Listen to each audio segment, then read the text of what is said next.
exercise 12.2 আমি number 4 কৰিম number 4 ৰ question টো চোৱা 10 cm ব্যাসাৰ্ধৰ এটা বৃত্তৰ এডাল যায় কেন্দ্ৰত এটা সমকোণ কৰে হেমতে ফাৰ্স্ট স্টেপটো আমাৰ কি হ'ব আমি বৃত্তটো আঁকি লওঁ হয়নে এতিয়া মই ইয়াত বৃত্ত এটা আঁকি থৈছো মই O দিছো কেন্দ্ৰ ইয়াৰ পৰা ব্যাসাৰ্ধ আঁকিলো কিমান দিছে 10 cm A বুলি মই ধৰিছো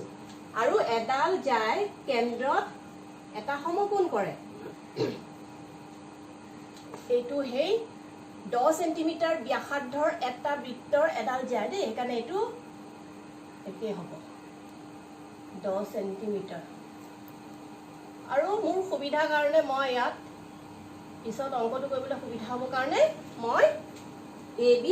জয়েন কৰি লৈছো এতিয়া মই কি কৰিব লাগে আৰু ইয়াত সমকোণ সৃষ্টি কৰে বুলি কৈছে নহয় তাৰ মানে 90 ডিগ্ৰী কুৱেশ্যন টু যি বস্তু আছে হেখিনি আমি ডায়াগ্ৰামটোত লিখি লওঁ আৰু ইয়াতো আমি লিখি লওঁ তাৰমানে থিতা কিমান 90 ডিগ্ৰী R ব্যাসাৰ্ধ 10 সেন্টিমিটাৰ ঠিক আছে আৰু পাই দিয়া আছে আমাৰ 3.14 যদি 3.14 নিদিয়ে তেতিয়াহলে কি তোমালোকে ইউজ কৰিবা 22/7 এতিয়া আমি কি কৰিম গৌণ বৃত্তখণ্ড আৰু মুখ্য বৃত্তকলাৰ কালি দুটা বস্তু উলিয়াম এতিয়া আমি প্ৰথমটো উলিয়াওচোন গৌণ বৃত্তখণ্ড উলিয়াম গৌণ বৃত্তখণ্ডৰ ফৰ্মুলাটো কি আছিল বাৰু মনত পেলোৱা আগৰ ক্লাছ 2 তোমালোকৰ উলিওৱাচোন কি আছিল পালা বিচাৰি পালা তোমালোকে R square pi theta by 360 degree minus half sin theta হয়নে ফৰ্মুলাটো এটোৱে হয়নে তোমালোকৰ ইয়াত মই sin কিয় ইউজ কৰিলো বা তোমালোকে কেনেকৈ গম পাবা যে sin cos এনেকুৱা ট্ৰিগনোমেট্ৰিক ফাংচনবোৰ ইউজ কৰিব লাগে প্ৰথম কথা হৈছে ইয়াত মই যেতিয়া কুৱেশ্যনটো থকা মতে ডায়াগ্ৰামটো আঁকি ললো তেতিয়া দেখিলো এটা ত্ৰিভুজ আকৃতি হৈছে আৰু যেতিয়া ত্ৰিভুজ হৈ যায় তেতিয়াই তোমালোকে এটা কথা মন কৰিবা যে ট্ৰিগনোমেট্ৰি তোমালোকে তাত ইউজ কৰিব পাৰিবা ঠিক আছে সেই কাৰণে মই ইয়াত sin থিটা থকা এই ফৰ্মুলাটো মই ইউজ কৰিলো তোমালোকে অংক যেতিয়া প্ৰেক্টিছ কৰি গৈ থাকিবা তেতিয়া কি হ'ব তোমালোকে এই বস্তুটো ভালদৰে বুজি পাবা আৰু পতকে তোমালোকৰ আহিয়ে যাব কেনেকৈ কৰিব লাগে তেতিয়াতো আমাৰ একো কৰিবলৈ নাই খালি ভ্যালুবোৰ পুট কৰি দিও R হৈছে 10 তো 10 স্কয়াৰ পাই আমাক দিয়া আছে 3.14 থিটা কিমান 90 ডিগ্ৰী নহয় জানো 90 ডিগ্ৰী লিখা তলত 360 degree minus half sin 90 degree হয় জানো sin থিটা sin 90 ডিগ্ৰী 10 স্কয়াৰ হলে 100 হ'ব এফালে কি হ'ব এই দুটা মই ক্যান্সেল কৰিব পাৰো নহয় 90 * 6 হৈছে 90 * 4 is sorry 90 * 4 হৈছে 360 হেকানে মই ওপৰত 3.14 তলত 4 লিখিব পাৰো মাইনাস হাফ sin 90 ডিগ্ৰী কিমান আছিল বাৰু 1 আছিল 1 হেকানে হে ট্ৰিগনোমেট্ৰি চাৰ্টখনত তোমালোকৰ মুখস্থ থাকিব লাগিব হেকানে মই ইয়াত ভ্যালুটো পুট কৰি দিলো এতিয়া হলে 100 হৈ গল এইফালে হৈ গল 3.14 আৰু ইয়াত 4 আছে ইয়াত 2 আছে মই এলসিএম যদি লও 2 আৰু 4 ৰ তেতিয়া মোৰ কি হ'ব এলসিএম হ'ব 4 হেকানে মই 3.14 এনেকৈ লিখিলো ইয়াত 2 যেহেতু আছে ডিনোমিনেটৰ 2 আছে আৰু হেকানে 2 * 2 4 হ'ব লাগিব ইয়াত ওপৰতো 2 হ'ব লাগিব বুজি পালা নাই এই বস্তুটো বুজি পালা এটো 1/2 * 1 মানে 1/2 এ হয় এইটো যদি মই 4 কৰিব লাগে ডিনোমিনেটৰ মই 2 ৰে মাল্টিপ্লাই কৰিম হেকানে মই ওপৰ অংশটো মই 2 ৰে মাল্টিপ্লাই কৰিম যাৰ বাবে তলত হ'ব 4 ওপৰত হ'ব 2 4 2 হয়নে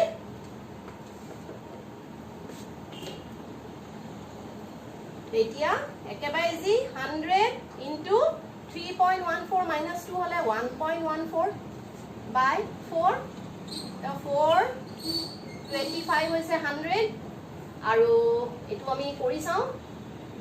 1.14 into 25 5 4 is 20 2 থাকিলে 5 1 যা 5 6 7 5 1 যা 5 2 4 যা 8 2 1 যা 2 2 1 যা 2 0 5 8 2 ডেসিমেলৰ পিছত দুটা আছে সংখ্যা এখানে ইয়াত দুটা সংখ্যা আগত পইণ্টটো আহিব এয়া হ'ব 28.50 আৰু আমি কি উলিয়াইছো গৌণ বৃত্তখণ্ড কালি লিখিবলৈ নাপাওঁ হলিবা কালি হলে সদায় সেন্টিমিটার স্কয়ার হ'ব তা আমি এনসারটো পাই গলো নহয় জানো তোমালোকে বুজি পালানে এতিয়া আমি উলিয়াম মুখ্য বৃত্তকলাৰ কালি চাপটোৰ দৈৰ্ঘ্য আমাৰ যেটো প্ৰথম অংক r = 21 সেন্টিমিটাৰ কোৱেশ্যনত আছিলে θ = 60 ডিগ্ৰী চাপ কি বুলি কৈছিলো মই APB দৈৰ্ঘ্য তাৰমানে কিমান আমি উলিয়াম এই অংশটো কি হ'ব বৃত্তটোৰ পৰিধিৰ এটা অংশ নহয় জানো সেইকাৰণে আমি সেই ফৰ্মুলাটো ইউজ কৰিব লাগিব ফৰ্মুলাটো কি আছিল আকৌ এটো মনত পেলোৱা θ / 360 ডিগ্ৰী ইনটু 2 পাই r দেখিলা সেইকাৰণে ফৰ্মুলাখিনি কি কৰিবা এখন কাগজত ধুনীয়াকৈ লিখি তোমালোকে য'ত পঢ়া তাত বেৰতে আৰি থৈ দিবা নহলে টেবুলৰ তলত হেৰি কৰি দিবা বা এনেকুৱা ধৰণৰ এখন বহি বনাই ল'বা য'ত নেকি সব ফৰ্মুলা আছে আৰু তাত তোমালোকৰ ধৰি লোৱা কিবা বুক মাৰ্ক দি দিবা তাতে সহজতে তুমি ফৰ্মুলাখিনি বিচাৰি উলিয়াবা তোমাৰ পিছলেতো মুখস্থ হ'বই লাগিব ফৰ্মুলা কিন্তু প্ৰথমতে কৰোতে অকমান চাবলগীয়া হ'ব পাৰে এই কামটো মানে আমিও কৰিছিলো স্কুলত আমাৰ টিচাৰসকলেও শিকাইছিলে সেইকাৰণে ময়ো তোমালোকক কৈছো এইটো হৈ গ'ল আমাৰ ফৰ্মুলা এই অংশটো দেই এ বৰ স্লিপ হয়তো হা APB এই অংশটোৰ ফৰ্মুলা হৈছে θ / 360 * 2 পাই r বস আমি এতিয়া ভ্যালুজ বোৰ দি যাও 60 / 360 ডিগ্ৰী ইনটু 2 পাই 22/7 লব পাৰা 3.14 লব পাৰা যোনটো তোমালোকৰ মন যায় তো মই 22/7 লৈ চাম ইনটু r r কিমান আছে 21 কিন্তু যদি পাই ভ্যালু মেনশন কৰা থাকে হেইটোৱে লবা ইটো নলবা তেতিয়া হলে কিন্তু ইয়াত যেহেতু একো নাই সেইকাৰণে মই 22/7 লৈছো এ 0 0 কেনসেল 6 6 যা 36 নহয় জানো 7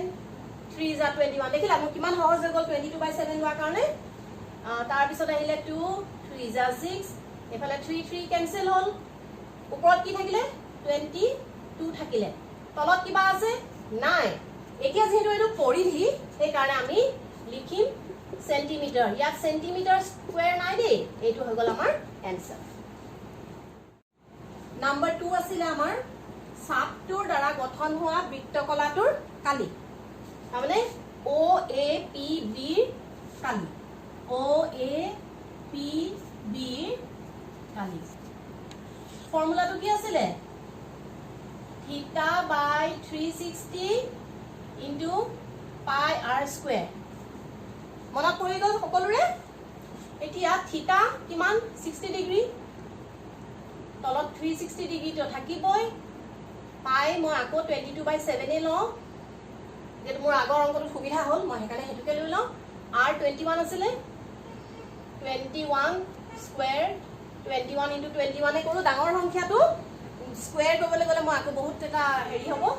মাল্টিপ্লিকেশন দা হ'ব আৰু ইয়াত মোৰ যেটো এটো সুবিধা হ'ব কাটিবলৈ সেইকাৰণে মই এনেকৈ লিখি দিলো তো এইটো কাটি দিয়া 60 into 6 হৈছে 360 7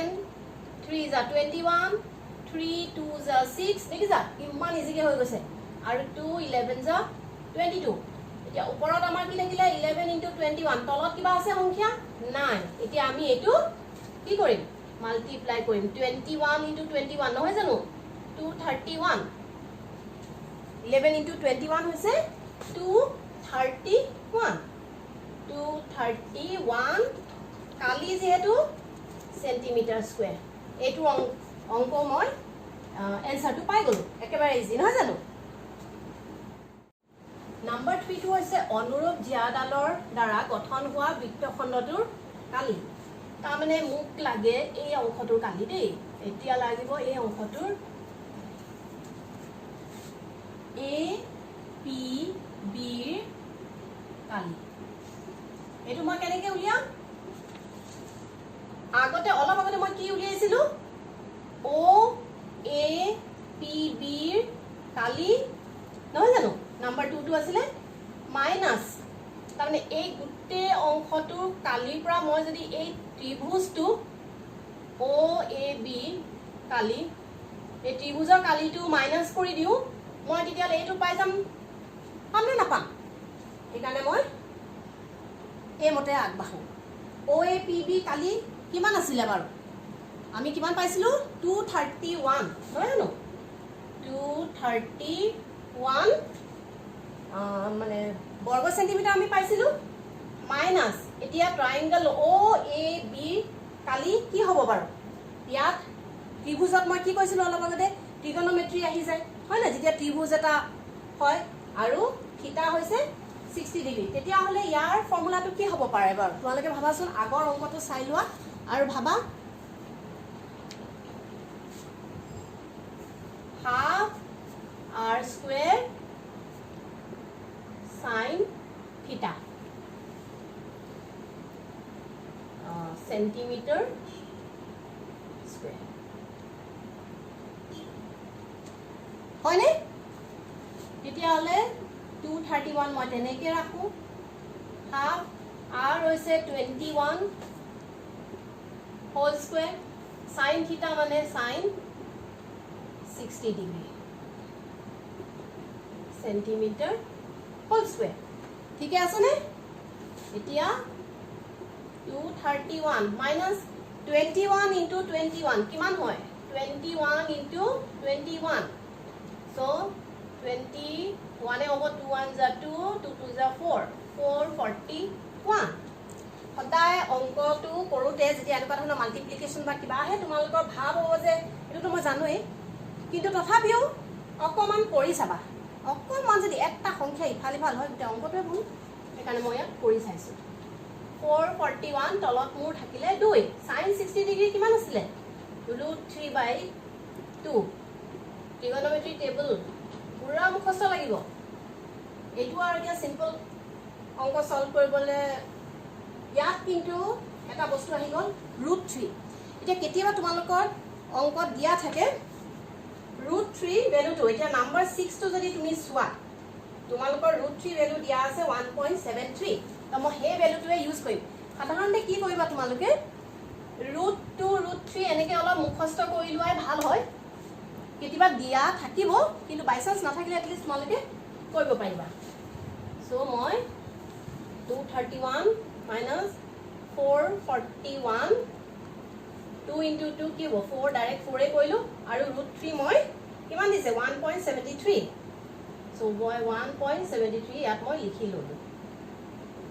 এইটো তোমালোকে কৰিবা দেই √3 equal to 1.73 এইটো তোমালোকে লিখি ল'বা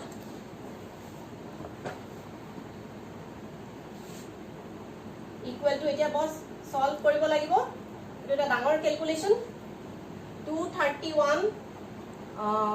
মই যদি ইয়াত হেৰি কৰোঁ এলসিএম যদি লওঁ তেতিয়াহ'লে চোৱা কি হ'ব 231 into 4 হ'ব জানো 4 1 যা 4 4 3 যা 12 4 2 যা 8 9 minus 441 into 1.73 into 441 173 4 3 যা 12 4 7 যা 28 29 2 4 1 যা 4 5 6 ইটো হে একে হ'ব 6 9 2 3 7 8 9 9 10 11 12 1 থাকিলে তনে 10 16 6 7 762.93 হ'ব সেন্টিমিটাৰ স্কয়াৰ এতিয়া মোৰ জায়গা নাই মই গুটেখন মুহাৰিব লাগিব মুহাৰি মেলি ওপৰ লিখিব লাগিব তোমালোকে কি কৰিবা আৰু ইয়াতে চাওঁচোন অকমান কিবা এটা কৰিব পাৰো নেকি 924 minus 762 924 এটা পইণ্ট আছে যেটো মাইনাস কৰিব লাগিব মই 0.00 দি দিও minus 762.93 10 minus 3 হ'ব 7 এইটো তো 9 এ হৈ যাব 9 minus 90 ইয়াৰ পা যেটো মই ক্যাৰি কৰিছিলো হেকানে এটো হ'ব 3 3 minus 2 1 12 minus 6 6 আৰু এটো হ'ব 8 8 minus 7 1 equal to 161.07 by 4 centimeter square. আকৌ মোহাৰো এইখিনি অলপ ডাঙৰ হ'ল সেইকাৰণে মোৰ এতিয়া আকৌ 161.07 তোমালোকে ৰাফ ৱৰ্কবোৰ পাৰিলে থৈ দিবা কেতিয়াবা টিচাৰৰ কি হয় চাব ইচ্ছা কৰে ধুনীয়াকৈ চাফাকৈ লিখি পেলাই ৰাফ ৱৰ্কবোৰ থৈ দিবা মই মোহাৰি দিছোঁ বাৰু তো 4 4 যা 16 1 এ পইণ্ট আছে কাৰণে ইয়াত পইণ্ট আহিব এইটো 0 হৈ যাব ইয়াত 0 এটা আহিব 4 2 যা 8 27 4 6 যা 24 30 4 7 যা 28 হ'ব আৰু 2 থাকিব 5 হয়নে equal to 40.2675 centimeter square থেপা থেপি হ'ল দেই তোমালোকে step by step ভালদৰে কৰিবা equal to 40.27 centimeter square বুলিও মই লিখিব পাৰোঁ এইটোৱে হৈ গ'ল এনসাৰ তোমালোকে ভালদৰে অংকটো চোৱা একেবাৰে ইজি তোমালোকে পাৰিবা